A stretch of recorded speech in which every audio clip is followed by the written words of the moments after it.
The question is that this bill be now read a second time. I call the member for Solomon. Thank you, Mr Deputy Speaker. I rise this afternoon to speak on the Aviation Transport Security Screening Bill of 2012. In my electorate of Solomon, we have the Darwin International Airport. My electorate, and indeed the top end of the Northern Territory, is the gateway to Asia. The Northern Territory's economy relies heavily on a strong tourism industry, particularly foreign tourism. I accept the Office of Transport Security assurances that the body scanners are necessary to enhance our national security framework, and I also bear in mind that the new technologies like this will increase the safety for all travellers. However, I must note the concerns relating to the millimetre wave body scanners expressed to me by my Solomon constituents. An issue raised with me by some is that there is a possible health risk, particularly for those who are frequent travellers. However, my understanding of the technology is that the scanner emits 10,000 times less radio frequency energies than an average mobile phone call does. Also, that the scans are also within the limits set by the Australian Radiation Protection and Nuclear Safety Agency. Further to this, the Government and Office of Transport Security have assured the Coalition that these machines are indeed safe. Adding to the health issues raised, active implanted medical devices such as pacemakers and defibrillators are designed to meet a series of standards which require the devices to be protected from interference from external energy sources such as mobile phones and other electronic equipment. The power levels for the Provision body scanners are lower than many other sources, including mobile phones, and as such there are no safety concerns. Furthermore, due to the very low power level of the body scanners, it will be unable to detect internal medical devices such as pacemakers and metal hips. Another issue raised with me is that of privacy, particularly from those who believe that the machine projects a nude photo of the person's body. However, Section 3(3)(b) of the bill states that any image produced by a body scanner must be gender neutral, generic image such as that the person is not identifiable and no anatomical or physical attributes of the person are revealed. The image produced by this scan is a generic outline which, if the machine detects an anomaly, highlights the general section of the body where the object is concealed. That image cannot be kept or transmitted elsewhere. The bill repeals Section 95A of the Aviation Transport Security Act, which allows a person to choose an alternative screening method of other screening procedures. This means that a person who is randomly selected to undertake a scan may not choose an alternative method of screening, such as a frisk search.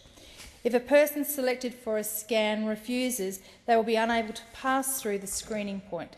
This new approach was adopted from the United Kingdom and is based on three primary reasons. Firstly, the security outcome. The scanner is designed to detect items that are by their nature difficult or impossible to detect by other means. The only alternative to the body scanner which may achieve the same outcome would be an extensive invasive frisk search. The government believes that this would not meet community standards, and we'd have to agree. Secondly, the cost effectiveness. The government has invested in the new scanning technology and believes that this expenditure can only be justified by having a compulsory scheme.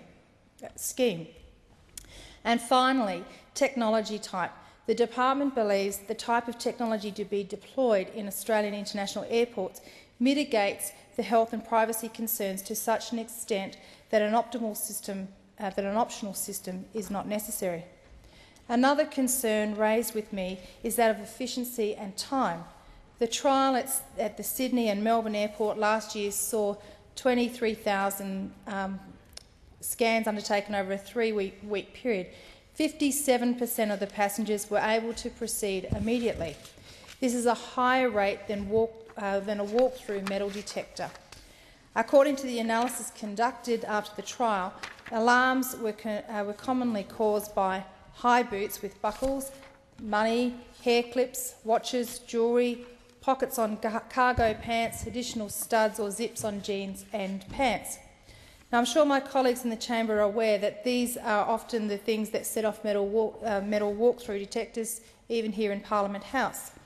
The trial found that the alarm resolution was quicker than with the walk-through metal detectors, as the scanners indicated the area that has caused the alarm.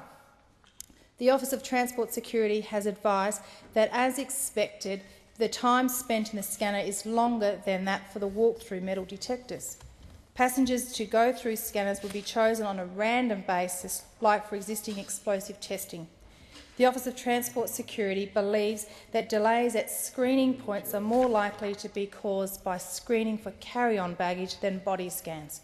This was supported by the findings of the trial. A sensitive issue which arose out of the House Committee for Infrastructure and Communications was the notion that the machine may infringe upon a person's cultural and religious beliefs.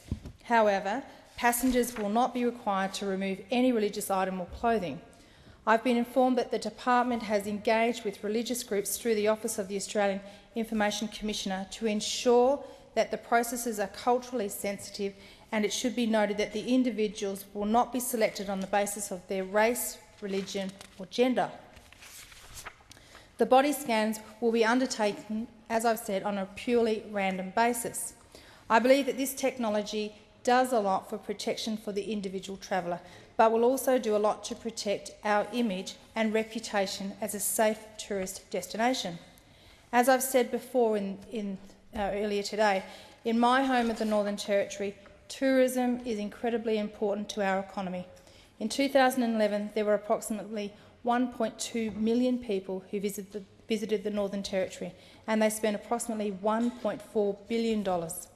The Darwin International Airport has approximately 1 million passengers walk through its doors each year. The national average for those employed by the tourism industry is around 8.2%. Tourism in the Northern Territory provides approximately 19,800 jobs for Territorians, which equates to around 17% of the Northern Territory's total employment. Taking measures like body scanners will uphold Australia and the Northern Territory's reputation of being a safe place to visit despite our crocodiles. The world we live in is now not the one like a lot of us grew up in. In today's climate of international terrorism, measures like the body scanner must be taken to ensure that the safety of Australians and those visiting us. As the member for Solomon, I will note that I will not be opposing this bill because I believe we should do everything we can in this Parliament to provide safe and uphold the Australian reputation for being a safe country for tourism. Thank you, Mr Deputy Speaker.